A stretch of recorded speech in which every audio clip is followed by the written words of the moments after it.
अस्सलाम वालेकुम ख़वातीन हज़रात, हाय दिस इज़ मोहम्मद। इस वीडियो हम लोग बात करने वाले हैं पोस्ट ट्रांसक्रिप्शनल मॉडिफिकेशन के बारे में।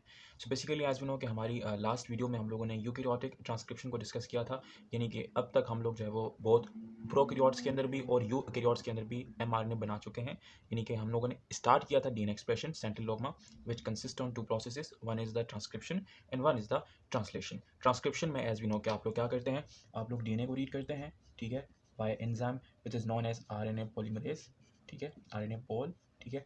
और आप लोग बनाते हैं एक आरएनए जिसको आप लोग मैसेंजर आरएनए कहते हैं, जो कि एक सिंगल स्टैंडर्ड स्ट्रक्चर होता है, यानी कि the mRNA which is form after transcription it is actually single standard strand of ribonucleotide, यानी कि सिंगल स्टैंडर्ड आरएनए। ये आपके पास एमआरएनए था जिसको आपने ट्रांसक्रिप्शन कहा था। अब जब आपके पास एमआरएनए यानी कि फॉर एग्जांपल लेट्स से कि हम लोग एक जनरल सा सिंगल स्टैंडर्ड एमआरएनए जनरेट करते हैं, फॉर एग्जांपल लेट्स से कि ये आपके पास एक आरएनए यानी कि mRNA, for example it's a 3 prime and it's the 5 prime and. अब प्रोकैरियोट्स के अंदर माय डियर फ्रेंड्स, यानी फॉर एग्जांपल बैक्टीरिया के अंदर ये जो आपके पास 5 प्राइम टू 3 प्राइम एक राइबोन्यूक्लियोटाइड की सिंगल स्टैंडर्ड स्ट्रक्चर है, it is ready for translation, मतलब कि it's ready inside prokaryotes for what, और बेसिकली ट्रांसलेशन। यानी कि अब आप लोग बाय यूजिंग राइबोजाइम्स यानी कि राइबोसोम्स आप लोग इसको ट्रांसलेट कर सकते हैं। क्या कर सकते हैं, यानी कि अब ये ट्रांसलेशन के लिए ready inside prokaryotes. But inside eukaryotes my dear friend, as we know कि अब जिस तरह से हमारे पास जो आपके पास प्रोकैरियोट्स थे वो थोड़ा सा ओल्ड वर्जन है, मतलब कि उसके अंदर एंजाइम्स, प्रोटीन्स और डिफरेंट फैक्टर्स हैं वो बहुत कम होते हैं। लेकिन जब बात करते हैं यूकैरियोट्स की, यूकैरियोट्स, तो याद रखिएगा कि जिस तरह से एडवांसमेंट बढ़ती है उसी तरह से इश्यूज़ बढ़ते हैं, और जब इश्यूज़ बढ़ते हैं तो लिविंग ऑर्गेनिज्म उन इश्यूज़ को कोप अप करने के लिए कुछ खास किस्म के प्रोटीन्स अपने पास रखते हैं जो कि उन इश्यूज़ को सॉल्व करते हैं। अब इसी तरह से बात इन शॉर्ट ये है कि जो आपके पास ये एक एमआरएनए है which is 5 prime to 3 prime simple ribonucleotide की सिंगल स्टैंडर्ड स्ट्रक्चर है, inside eukaryotes my dear friends it's immature. Immature मतलब कि it can not be translated via ribozymes, ये in short ribosomes. Why, because याद रखिएगा कि eukaryotes के अंदर एक खास किस्म का एंजाइम होता है जिसको आप लोग कहते हैं एक्सो राइबोन्यूक्लियस, राइबोन्यूक्लियस, जो कि हर किस्म के immature ribosomal single standard structure को क्लीव आउट कर देता है। मतलब कि अगर इस तरह का स्ट्रक्चर आपके पास यूकैरियोट्स के सेल्स के अंदर ज़्यादा देर तक रहा तो आपके पास ये एंजाइम आएगा और इसको आहिस्ता आहिस्ता डिग्रेड करके इसको ख़त्म कर देगा। Your mRNA will be finish, there will be no mRNA, no translation. So inside eukaryotes we have to actually modify this immature mRNA, we have to do modify, यानी हमें इसकी मॉडिफिकेशन करनी होगी, किसकी, इस इमेच्योर एमआरएनए की। और ये जो मॉडिफिकेशन है inside this eukaryotes of this immature mRNA, ताकि इसको आप लोग एक मैच्योर्ड एंड ट्रांसलेटेबल एमआरएनए में कन्वर्ट करें, तो इस प्रोसेस को आप लोग कहते हैं पोस्ट ट्रांसक्रिप्शनल मॉडिफिकेशन, या in short you can also call it PTM, post transcriptional modification. तो अब आइए डिस्कस करते हैं इस मॉडिफिकेशन को कि बेसिकली किस किस किस्म की आपके पास मॉडिफिकेशन होती है, और इस एमआरएनए का सिंगल स्टैंडर्ड आरएनए स्ट्रक्चर ये किस किस तरह से आपके पास मॉडिफाई होगा। But first of all let me raise that, लेकिन आई होप सो कि आपको जो आपके पास बेसिक अंडरस्टैंडिंग है regarding what is mean by PTM, यानी कि पोस्ट ट्रांसक्रिप्शनल मॉडिफिकेशन। अच्छा याद रखिएगा कि जो आपके पास जहाँ तक बात रहती है पीटीएम, सिंपल पीटीएम की, वो आपके पास दो किस्म की हो सकती है। One will be post transcriptional modification जिसमें आप लोग आरएनए को मॉडिफाई करते हैं, इसको आप लोग मोस्टली पीटीएम 1 कहते हैं। और दूसरी आपके पास होती है पोस्ट ट्रांसलेशनल मॉडिफिकेशन, जिसके अंदर आप लोग उस प्रोटीन को जो कि अभी नया नया बना है उसको आप लोग मॉडिफाई करते हैं अगर उसमें ज़रूरत है। So remember that we have 2 type of PTMs now. So यानी कि हमारे पास एक मैसेंजर आरएनए है कुछ इस किस्म का, फॉर एग्जांपल ये आपके पास वो एमआरएनए है जिसको आपने मॉडिफाई करना है, मॉडिफाई, ये इसका 3 प्राइम, ये इसका 5 प्राइम। याद रखिएगा कि मॉडिफिकेशन क्यों करनी है, बिकॉज फर्स्ट ऑफ ऑल के ताकि ये डिग्रेड ना हो जाए वाया एक्सोराइबोन्यूक्लियस, और दूसरा ये कि अब मोस्टली जो आपके पास ट्रांसलेशन होती है मोस्टली वो आपके पास साइटोप्लाज्म में होती है, न्यूक्लियस के अंदर भी होती है लेकिन साइटोप्लाज्म में आपके पास मेजॉरिटी ऑफ द ट्रांसलेशन होती है। तो अब आपको इस एमआरएनए को इतना मॉडिफाई करना है कि आराम से बगैर किसी नुकसान, यानी कि अपना नुकसान कराए, न्यूक्लियस से साइटोप्लाज्म तक राइबोसोम्स के पास पहुंच सके। तो उस लिए आपको इसको थोड़ा सा मॉडिफाई करना है। याद रखिएगा जहाँ तक बात रहती है पीटीएम की, PTM post transcriptional modification, mainly आपके पास इनमें 3 चीज़ें आती हैं। Number 1 is the 5 prime capping, 5 prime capping. Number 2, 3 prime poly adenylated tail, यानी कि 3 प्राइम के ऊपर आपको 20 से लेकर ऑलमोस्ट 200 एडिनिन, जो आपके पास एक नाइट्रोजीनियस बेस कंटेनिंग न्यूक्लियोटाइड होगा, राइबो न्यूक्लियोटाइड, वो आपको इसके 3 प्राइम के ऊपर लगाना है. And the third will be your RNA splicing. RNA splicing, ये आपके पास 3 मेजॉरिटी ऑफ द मॉडिफिकेशंस होती हैं जो कि आप लोग यूकैरियोट्स के अंदर, और याद रखिएगा कि PTM mostly occurs in eukaryotes, मतलब कि यूकैरियोट्स के अंदर ज़्यादातर आपको ये देखने को मिलेगी. देयर आर सम प्रोकैरियोट्स जिनके अंदर जो आपके पास एमआरएनए है वो मॉडिफाई होता है, लेकिन जो मोस्टली आपके पास प्रोकैरियोट्स होते हैं, prokaryotes, my dear friends, remember that कि उनके अंदर आपके पास ये मॉडिफिकेशन नहीं होती, यानी कि PTM does not occur in their, right. अच्छा, अब ये तो है 3 मेजॉरिटी मॉडिफिकेशन. इसके अलावा हम लोग इसके साथ 2 और को डिस्कस करेंगे. One will be your alternative mRNA splicing, and the other one will be RNA editing.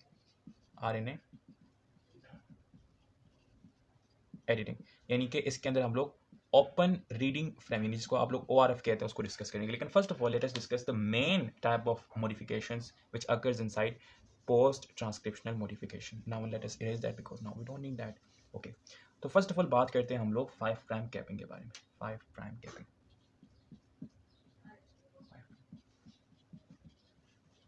right, so let me underline that. So let's say कि आपके पास ये वो mRNA प्रेजेंट है. Let me draw it completely. अच्छा, as we know कि जब mRNA बनता है तो उसका सबसे पहला वाला 5 प्राइम का जो राइबो न्यूक्लियोटाइड होता है, the first one, very first one, it is triphosphate. मतलब कि अगर उसको हम लोग यहाँ पर ड्रॉ करें, so let me draw that. First of all let us draw the nitrogenous basis. So first of all आपके पास ये नाइट्रोजीनियस बेसिस है, तो लेट्स से कि आपके पास नाइट्रोजीनियस बेस है, ठीक है. Now let me draw the pentose sugar. Detailing आपको आती होगी, right there. Let me draw it first of all. So let's say कि ये आपके पास वो पेंटोज शुगर है, ये उसकी नाइट्रोजीनियस बेसिस है, और ये आपके पास कार्बन नंबर 2 के ऊपर जो है, यानी कि सॉरी कार्बन नंबर 3 के ऊपर जो है ये अटैच कर रहा है आपके पास इस mRNA के साथ. The main thing is that कि जो आपके पास फर्स्ट ऑफ ऑल जो सबसे पहला आपके पास 5 प्राइम का राइबो न्यूक्लियोटाइड या इन शॉर्ट कोई भी न्यूक्लियोटाइड जो कि फर्स्ट ऑफ ऑल लगता है, वो हमेशा से ट्राइफॉस्फेटेड होता है, मतलब कि उसके पास 3 फॉस्फेट होते हैं, राइट देयर. अच्छा, अब ऐसे क्यों होता है? याद रखिएगा, जब पहला फॉस्फेट आके अटैच होता है तो एज वी नो कि हर किस्म की जो आपके पास पॉलीमराइजेशन है न्यूक्लियोटाइड्स की, यानी कि न्यूक्लिक एसिड की, उसमें ऐसा होता है कि जो आपके पास प्री प्रेजेंट न्यूक्लियोटाइड होता है वो इनकमिंग न्यूक्लियोटाइड के जो फॉस्फेट होते हैं उनके ऊपर अटैक करता है, और जो आपके पास प्री प्रेजेंट न्यूक्लियोटाइड होता है उसके पेंटोज शुगर का कार्बन नंबर 3 का OH अटैक करता है alpha phosphate of incoming nucleotide, जिससे उसके 2 फॉस्फेट रिमूव होते हैं. सो जितने भी आपके पास यहाँ पर फॉस्फेट होंगे, मतलब कि यहाँ पर जितने भी न्यूक्लियोटाइड्स होंगे उनके पास एक एक फॉस्फेट होगा, लेकिन जो आपको सबसे पहला वाला होगा उसके पास 3 फॉस्फेट होंगे. यहाँ तक बात आपको समझ आ गई. अब होगा ये कि सबसे पहले एक एंजाइम आएंगे जिसको आप लोग कहते हैं RNA फॉस्फेटेज. क्या कहते हैं? RNA phosphatase. First of all RNA phosphatase, और वो आएंगे और इस फर्स्ट न्यूक्लियोटाइड के आपके पास जो एक फॉस्फेट होगा उसको वो रिमूव कर लेगा, यानी कि it will come and it will cleave out one phosphate, one inorganic PO4 group, right there. अच्छा, अब यहाँ पर 2 फॉस्फेट रह गए. अब इसके बाद एक और एंजाइम आएंगे जिसको आप लोग कहते हैं ग्वानोलाइल ट्रांसफेरेज. क्या कहते हैं? ग्वानोलाइल ट्रांसफेरेज. और एक आपके पास राइबो न्यूक्लियोटाइड होता है जिसके अंदर आपके पास एक नाइट्रोजनस बेस लगी होती है, उसको आप लोग कहते हैं एग्जैक्टली ग्वानोसिन. तो ये जो आपके पास ग्वानोलाइल ट्रांसफेरेज आएगा, ये आकर इस 2 फॉस्फेट्स के ऊपर एक जो है वो न्यूक्लियोटाइड अटैच करेगा जिसको आप लोग कहते हैं ग्वानोसिन, यानी कि ग्वानोसिन ट्राइफॉस्फेट था पहले, यानी कि मैं आपको समझाता हूँ क्या हुआ. फॉस्फेट, ये एंजाइम आया, ठीक है, और इसने इस ग्वानोसिन ट्राइफॉस्फेट में से 2 फॉस्फेट रिमूव करके इनके क्या किया, it had cleave out 2 phosphates, right, ठीक है. और इसने जो आपके पास ग्वानोसिन मोनोफॉस्फेट था उसको यहाँ पर अटैच कर दिया, यानी कि अब यहाँ पर आके 2 फॉस्फेट के ऊपर आके अटैच हुआ क्या, गुआनोसिन। मैं इसको बिल्कुल जनरल बना रहा हूँ, मैं बिल्कुल स्ट्रक्चर नहीं बना रहा। बाद में मैं आपको इसका कंप्लीट स्ट्रक्चर दिखाऊंगा कि मॉडिफाई होने के बाद जो आपके पास mRNA है वो किस तरह से बन जाता है। सो लेट्स से कि ये जो आपके पास, let me draw with a different colour ताकि आप लोग अच्छे से विजुअलाइज कर सकें। सो लेट्स से कि मैं इस रेड से यहाँ पर ये स्ट्रक्चर बना रहा हूँ। सो लेट्स से कि ये आपके पास ये जो बॉक्स है ये क्या है, ये आपके पास है GMP यानी कि guanosine monophosphate,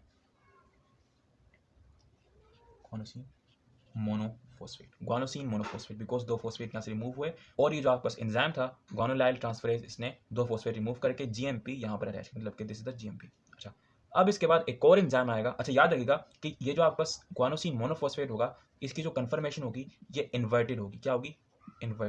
inverted with respect to this mRNA, यानी कि इस mRNA में जो आपके पास मोस्टली न्यूक्लियोटाइड्स की आपके पास कन्फर्मेशन होगी, उसके लिहाज से ये जो आपके पास राइबो न्यूक्लियोटाइड होगा विच विल बी GMP यानी कि guanosine monophosphate, it will be a little inverted.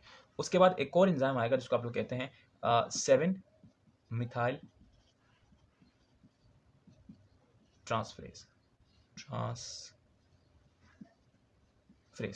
जो आपके पास 7 मिथाइल ट्रांसफरेज आएगा वो आकर इस गुआनोसिन के 7th कार्बन के ऊपर एक मिथाइल ग्रुप अटैच कर देगा। Let me erase that and let me write there.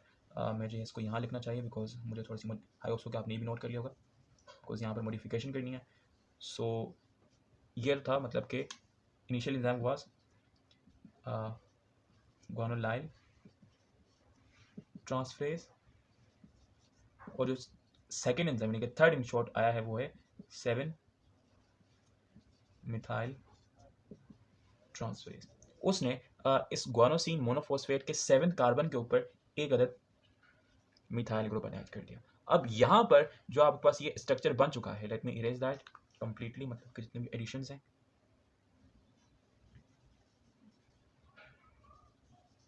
कि जो आपके पास फर्स्ट ऑफ ऑल हुआ यह था कि जो ट्राइफॉस्फेट इनिशियल न्यूक्लियोटाइड था उसके एक फॉस्फेट को रिमूव करके वाया RNA फॉस्फेटेज आपके पास आए थे एक एंजाइम जिसको आप लोगों ने गुआनोलाइल ट्रांसफरेज कहा था, जिन्होंने गुआनोसिन ट्राइफॉस्फेट को लिया, उसमें से 2 फॉस्फेट रिमूव किए और जो गुआनोसिन मोनोफॉस्फेट था दिस इज व्हाट GMNP, जिस GMP यहाँ पर अटैच किया। और थर्ड एंजाइम आया जो आपके पास 7 मिथाइल ट्रांसफरेज था, जिसने यहाँ पर आके ये मिथाइल ग्रुप उसके 7th कार्बन के ऊपर अटैच कर दिया। अब ये जो आपका स्ट्रक्चर बना है इसको आप लोग कहते हैं RNA 5' cap. This structure is known as, let me erase it a bit. This is known as 5' यानी कि mRNA 5' cap, जो कि फर्स्ट ऑफ ऑल इस mRNA को एक्सोराइबो न्यूक्लियस की एक्टिविटी से प्रोटेक्ट करेगी, प्लस ये इसको ट्रांसलोकेट करने में from nucleus to the cytoplasm help out भी करेगी। सो यहाँ पर आपकी 5' कैपिंग कंप्लीट होती है। अब आइए बात करते हैं 3' पॉली एडिनाइलेटेड टेल के बारे में। सो अब आइए बात करते हैं second type of modification inside post transcriptional modification which is 3' polyadenylated tail, यानी कि 289 at the end of that particular 3' mRNA, यानी कि mRNA के 3' के ऊपर। आपको पता है कि जब आपके पास ड्यूरिंग ट्रांसक्रिप्शन यूकेरियोट्स के अंदर जो आपके पास ट्रांसक्रिप्शन टर्मिनेट की थी, तो वहाँ पर DNA के ऊपर एक खास किस्म का सीक्वेंस आया था, एक खास किस्म का कंसेंसस सीक्वेंस आया था of nucleotide which was I think, late me right that for example with that black one, TTATTT। तो उसकी वजह से जो आपके पास mRNA था उसके ऊपर भी उसका कॉम्प्लीमेंट्री वो जो टेल साइट का सीक्वेंस था वो आपके पास आ गया था। This was the termination signal on DNA which is complimented on the mRNA। अब आपके पास जो मॉडिफिकेशन होगी इसमें होगा ये कि फर्स्ट ऑफ ऑल आपके पास जो वो इसका एंड होगा, मतलब कि 3' टेल होगी, उसके आपके पास फर्स्ट ऑफ ऑल क्लीवेज होगी, क्लीवेज, ठीक है। और देन फिर आपके पास जो पॉली एडिनाइलेशन है वो होगी, poly adenylation via this polymerase, यानी कि पॉली एडिनाइलेटेड पॉलीमरेज, यानी कि पॉली एडिनाइलेशन पॉलीमरेज एंजाइम आएगा और पॉली ए टेल आएगा। और ये जो आपके पास 2 प्रोटीन है CPSF और CAT, CA स्मॉल t और F, ये आपके पास आकर थोड़ी सी RNA को क्लीव करेंगे ताकि वहाँ पर आके पॉलीमरेज आकर अटैच हो सके और फिर वहाँ से उसकी पॉलीमराइजेशन होगी। तो आपके पास फर्स्ट ऑफ ऑल ये CPSF आए तो उन्होंने कुछ mRNA आके क्लीव किया, और याद रखिएगा कि ये जो आपके पास एंड सिग्नल है ये थोड़ा सा पीछे होता है, यानी कि उस लास्ट राइबो न्यूक्लियोटाइड का थोड़ा सा अपस्ट्रीम के होता है। तो वो जो आपके पास जितना भी बकिया mRNA था उसको आपने क्लीव कर दिया, ठीक है। और फिर आपके पास आए आपके पास पॉलीमरेज जिन्होंने इस सिग्नल को रिकॉग्नाइज किया। फॉर एग्जांपल लेट्स से अब आपके पास ये वो एंजाइम है, ठीक है, जिसने आकर इसको मतलब कि इस सिग्नल को रिकॉग्नाइज किया और फिर आके यहाँ पर एक लंबी सी टेल यानी कि पॉली ए टेल आकर अटैच कर देगा। यानी कि अब जो है यहाँ पर आपके पास मॉडिफिकेशन यानी कि ये 20 to 200 एज आपके पास यहाँ तक, और यहाँ पर आपको जो टेल है वो 3' के ऊपर एंड कर जाएगी। ये सारे के सारे आपके पास क्या है, एडेनिन नाइट्रोजिनस बेस, यानी कि adenine nitrogenous base containing ribo nucleotide. तो यहाँ पर आपके पास जो 3' पॉली ए टेल की जो मॉडिफिकेशन है वो भी आपके पास कंप्लीट होती है। इसका रीज़न भी है ताकि जो आपके पास एक्सोन्यूक्लियस है उसकी एक्टिविटी से इसको बचाया जा सके और इसकी ट्रांसपरेशन की जा सके टू द साइटोप्लाज्म। सो अब आइए बात करते हैं आरएनए स्प्लाइसिंग के बारे में। सो भाई बात करते हैं आरएनए स्प्लाइसिंग के बारे में, लेकिन आरएनए स्प्लाइसिंग को समझने से पहले आपको थोड़ा अपने जीनोम को थोड़ा समझना पड़ेगा। सो आपका जीनोम यानी कि जितने भी यूकैरियोट्स होते हैं, यूकैरियोट्स, सो याद रखिएगा उनका सिर्फ और सिर्फ ऑलमोस्ट 10 to 15% जीनोम एक्टिव होता है, यानी इन शॉर्ट जिसको आप लोग ट्रांसलेटेबल कहते हैं, ट्रांसलेटेबल, ठीक है, और ऑलमोस्ट 90 to 85% इनएक्टिव होता है जिसको आप लोग अनट्रांसलेटेबल कहते हैं। अनट्रांसलेटेबल मतलब कि in short only 10 to 15% of your genome can be translated into proteins, and other 90 to 85% of the your genome is actually untranslatable, does not code for any kind of protein, any kind of mRNA, any kind of tRNA, any kind of RNA, nothing. It's just blunt sleeped, कुछ नहीं उसमें information है। सो आपके genome के अंदर और mostly ये जो आपके पास अनट्रांसलेटेबल रीजन्स होते हैं ये मोस्टली आपके पास यूकैरियोट्स के अंदर होते हैं। प्रोकैरियोट्स का जितना भी आपके पास जीनोम होता है वो सारा का सारा आपके पास एक्टिव होता है। जो आपके पास स्टेम सेल्स होते हैं, यानी कि स्टेम सेल्स, अगर आपने नाम सुना हो स्टेम सेल यानी कि एज वी नो कि जब भी जो आपके पास सेक्सुअल रिप्रोडक्शन होती है, ठीक है, यानी कि जब एग और ओवा मिलते हैं, एग एंड स्पर्म, तो उसके बाद आपके पास एक स्ट्रक्चर बनता है जिसको आप लोग जायगोट कहते हैं, जायगोट। तो जब वो जायगोट इनिशियली अपनी ऑलमोस्ट 10 to 20 डिविजन्स करता है, अच्छा जायगोट इटसेल्फ अ सेल जो कि 2 सेल के मिलने से बना है, तो जब ये डिवाइड करेगा तो initial 10 to 20 divisions of zygote will produce your stem cell, जिनमें उनका जितना भी जीनोम होता है वो सारा का सारा ट्रांसलेटेबल होता है। दैट्स वाई आप लोग यानी कि वो जो स्टेम सेल्स होते हैं उसको आप लोग टोटीपोटेंट कहते हैं। क्या कहते हैं? टोटीपोटेंट, मतलब कि उनके अंदर जितनी भी पोटेंशियल होती है टोटीपोटेंट वो सारी एक्टिव होती है, यानी कि वो सारी जितना भी जीनोम होता है वो सारा एक्टिव होता है। लेकिन for example as we know कि उस सिंगल जायगोट से आपकी बॉडी का हर एक सेल बनने वाला है, यानी कि जहाँ तक बात रहती है आपके हार्ट सेल की, जहाँ तक बात रहती है आपके स्टमक सेल की, जहाँ तक बात रहती है आपके किडनी सेल की, जहाँ तक बात रहती है आपकी स्किन सेल की, जहाँ तक बात रहती है हेयर सेल की, हेपेटोसाइट्स, जितने भी आपके पास सेल्स हैं वो सारे के सारे वो सिंगल जायगोट से बने। उस सिंगल जायगोट में जितनी भी आपके पास जीनोम है it is enough for all of us, यानी कि for all of our functions. तो जब आपके पास वो सेल जायगोट से फर्दर डिफरेंशिएट करते हैं तो उनमें कुछ रीजन्स आपके पास एक्टिव रह जाते हैं और कुछ जो है वो इनएक्टिव रह जाते हैं। फॉर एग्जाम्पल जो आपके पास आपके पेनक्रियाज के अंदर जो आपके पास बीटा सेल्स होते हैं जो कि इंसुलिन प्रोड्यूस करते हैं, तो जिस जीन से जो आपके पास इंसुलिन प्रोड्यूस होती है वो आपके स्किन सेल के अंदर भी वही जीन सेम प्रेजेंट है, लेकिन वो इनएक्टिव है क्योंकि स्किन सेल में इंसुलिन बनाने का कोई काम नहीं है।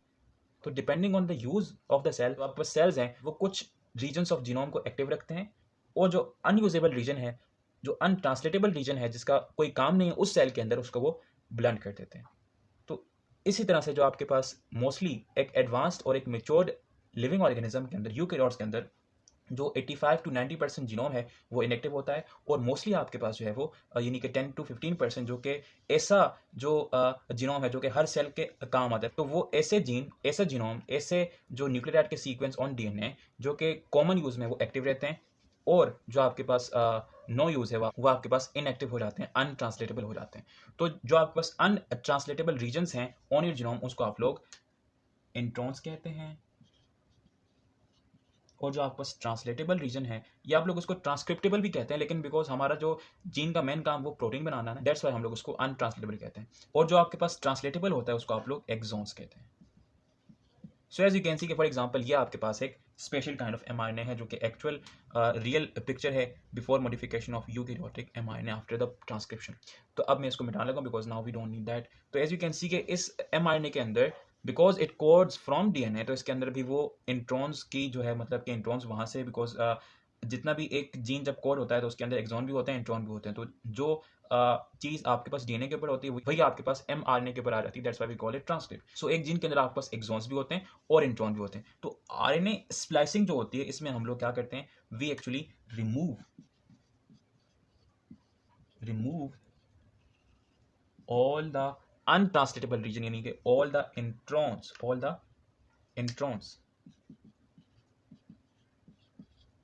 इन the active mRNA, in active mRNA।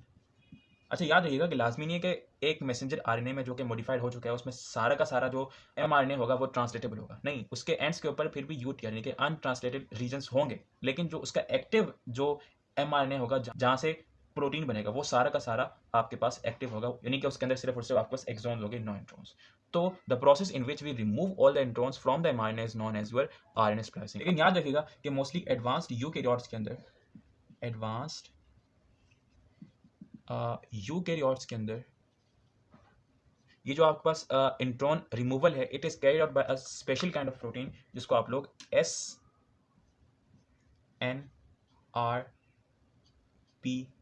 कहते हैं, यानी कि स्नर्प्स। इसको आप लोग अगर प्रोनाउंस करेंगे so it will be snurp, snurp. It is basically RNA and protein complex, यानी कि it is what, it's RNA plus protein complex, और अगर इसकी फुल फॉर्म पे जाएं so it's short nuclear ribonucleoprotein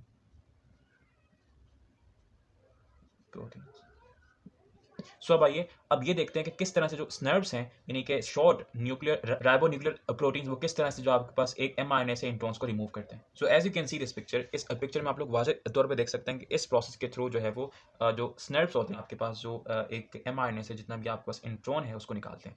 सो सबसे पहले होता ये कि मोस्टली जितने भी इंट्रॉन्स होते हैं उनके सेम रीजन्स के ऊपर, जितने भी इंट्रॉन होते हैं उनके सेम रीजन्स के ऊपर आपके पास सेम न्यूक्लियोटाइड प्रेजेंट होते हैं। अच्छा, जिस मेथड को हम लोग यहाँ पर डिस्कस करने वाले हैं उसमें जो आपके पास इंट्रॉन होगा उसके बिल्कुल सेंटर के अंदर एक ए होगा, यानी कि एक एडेनिन न्यूक्लियोटाइड होगा, यानी कि एक ऐसा न्यूक्लियोटाइड जिसके पास नाइट्रोजनस बेस कौन सी होगी, एडेनिन, एग्जैक्टली। और इस ए को ऑन दिस इंट्रॉन आप लोग ब्रांचिंग पॉइंट के नाम से भी जानते हैं। और याद रखिएगा इस ए के ऊपर as you can see picture इसके अंदर जो एक ओ एच है, यानी कि इस एडेनिन के ऊपर एक ओ एच है, it is of very very much important. Number one, मतलब कि एक तो आपके पास सेंटर में ये ए है जिसके ऊपर एक ओ एच लगा हुआ है, देन आपके पास 5 टर्मिनल के ऊपर GU यानी कि ग्वानोसिन और यूरासिल आपके पास उस इंट्रॉन में प्रेजेंट होंगे एज यू कैन सी, यानी कि ग्वानोसिन यानी कि एक ऐसा न्यूक्लियोटाइड जिसके ऊपर जो है जो नाइट्रोजनस बेस वो ग्वानिन होगी, ठीक है, और उसके उसी के साथ जो आपके पास एक यूरासिल लगा होगा, यानी कि uracil on the particular mRNA। And as you know के इनसाइड DNA यूरासिल की जगह पे क्या होता है T, एंड इन RNA वहां पर आपके पास T is substituted by uracil, और आपके पास 3 प्राइम के ऊपर एक AG होगा, यानी कि एडेनिन एंड गुआनिन, ठीक है, यानी कि AG यानी कि 3 प्राइम के ऊपर सबसे एंड में आपके पास क्या होगा G, उससे पहले आपके पास होगा एडेनिन, ठीक है ना। अब ये आपके पास उस एंट्रॉन का ओवरऑल स्ट्रक्चर है। अब होगा ये कि जो आपके पास स्नर्प होगा यानी कि स्नर्प प्रोटीन आएंगे and it will attack and attach with a, यानी कि जो सेंट्रल ए था ब्रांचिंग पॉइंट वहां पर आकर ये स्नर्प जो है वो अटैच हो गया।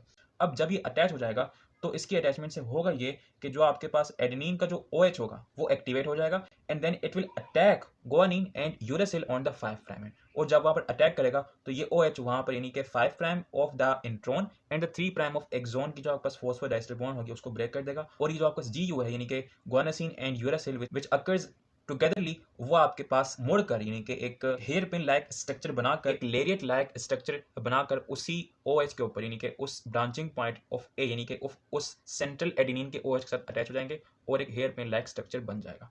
नाउ उसके बाद होगा ये कि जो आपके पास एक्सॉन का 3 प्राइम का जो OH होगा वो अटैक करेगा आपके पास 3 प्राइम के ऊपर जो AG था, और जो सेकेंड एक्सॉन और उस 3 प्राइम के दरमियान की जो फॉस्फोडाइस्टर बॉन्ड होगी, जो फर्स्ट इंट्रॉन होगा उसका OH वहां पर आकर अटैक करेगा। कहां पर, यानी कि the attack was from intron, यानी कि first intron has attacked actually the phosphodiester bond in between the second exon and the 3' of the intron which contain AG मतलब कि adenine and guanine. और इससे होगा ये कि जो एक एक्सॉन था यानी कि the exon first and the exon second had attach with each other, और जो आपके पास इंट्रॉन था वो इस तरह से रिमूव हो जाएगा, और ये जो इंट्रॉन है it will be in the form of a lariat like structure, a hairpin like structure, and the moment it will वो जो आपके पास इंट्रॉन है वहाँ से रिमूव हो जाएगा। और इसी तरह से मोस्टली जो आपके पास mRNA होते हैं उसके अंदर जो इंट्रॉन्स होते हैं उनको मूव आउट किया जाता है, और जो आपके पास रिमूव्ड इंट्रॉन होते हैं जिसको आप लोग लेरिएट और हेयर पेन कहते हैं उसको बाद में डिग्रेड कर दिया जाता है। याद रखिएगा कि जो आपके पास SNRP यानी कि short nuclear ribonuclear protein है SNRPs, ये मोस्टली आपके पास एक्टिवेटिंग और स्टेबलाइजिंग रोल परफॉर्म करते हैं, and in most of the small eukaryotes जो आपके पास RNA की स्प्लाइसिंग है यानी कि intron removal, it is basically carried out by mRNA itself, no SNRPs, मतलब कि बगैर किसी स्नर्प प्रोटीन की हेल्प के जो आपके पास इंट्रॉन रिमूवल है वो आपके पास होता है, मतलब कि इटसेल्फ जो आपके पास इंट्रॉन का सेंट्रल ए होगा यानी कि उसका जो OH होगा वो अटैक करेगा without the activation of your snurp. तो इस तरह से जो आपके पास mRNA होता है उसके अंदर जो इंट्रॉन होते हैं वो रिमूव किए जाते हैं, और इसी तरह से जो एक्सॉन्स होते हैं वो भी आपस में जोड़कर एक एक्टिव mRNA का एक सेंट्रल रीजन बनता है which can actually be translatable by your ribosomes. So as you can see कि इस पिक्चर में आप लोग मॉडिफाइड वर्जन ऑफ mRNA को देख सकते हैं। उसकी 5' के ऊपर आप उसकी 5' कैपिंग देख सकते हैं। Means we have first of all a guanosine which is in the inverted fashion, और उसके 7th कार्बन के ऊपर एक मिथाइल ग्रुप भी अटैच है।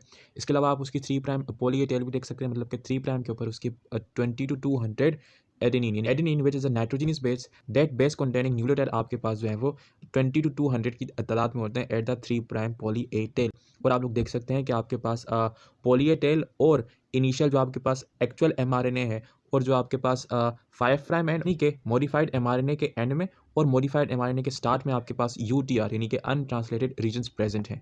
सो आपके पास जो मॉडिफाइड mRNA है वो आपके पास कुछ इस तरह से होता है आफ्टर द मॉडिफिकेशन, यानी कि ऑल द 3 प्रोसेसेस।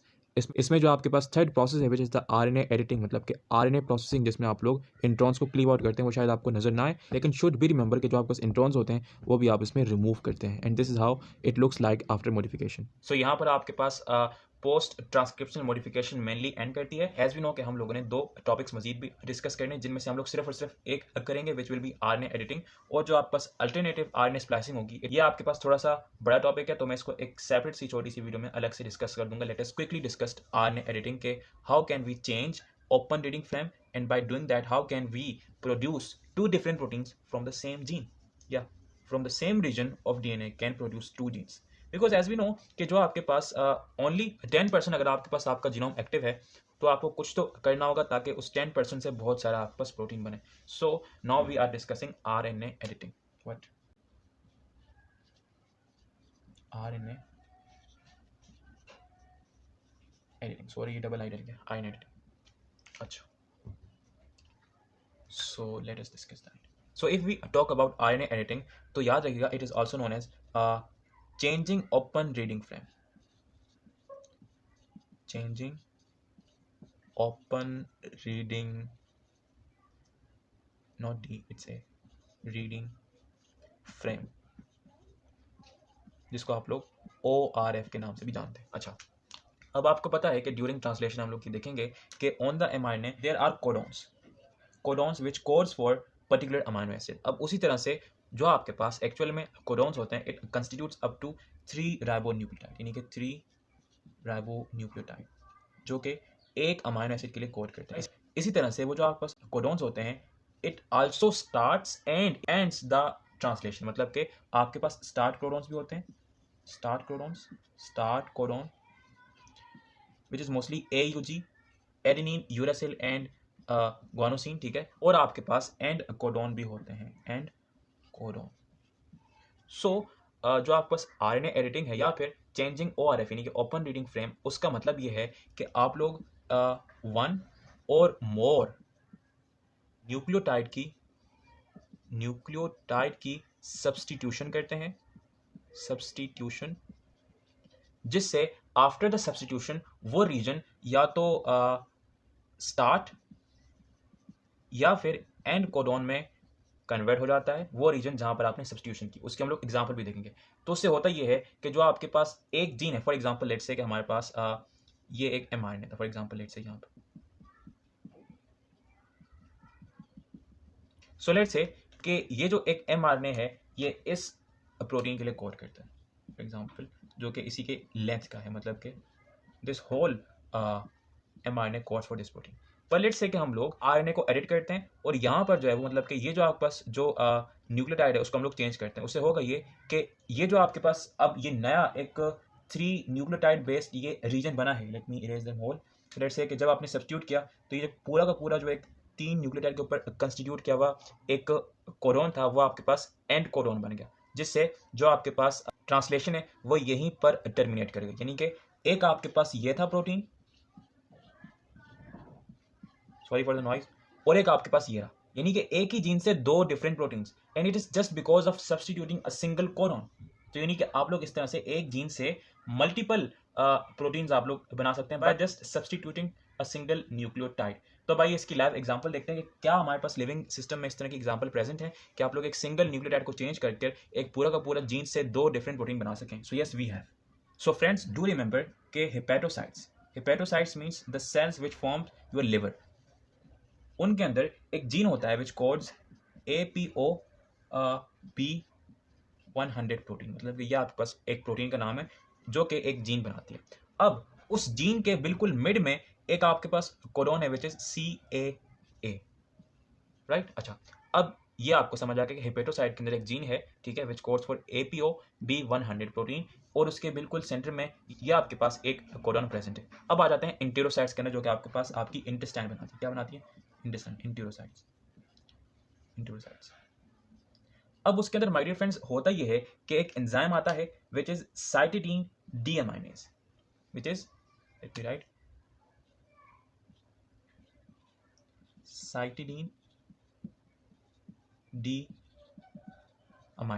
जो कि 3 न्यूक्लियोटाइड के ऊपर कंस्टिट्यूट किए हुए इस कोडोन में से जो फर्स्ट साइटिडीन है उसको रिमूव कर देता है और वहां पर एक यूरासिल डाल देता है। एज यू नो कि UAA my dear friends it's a end codon, it's a end codon.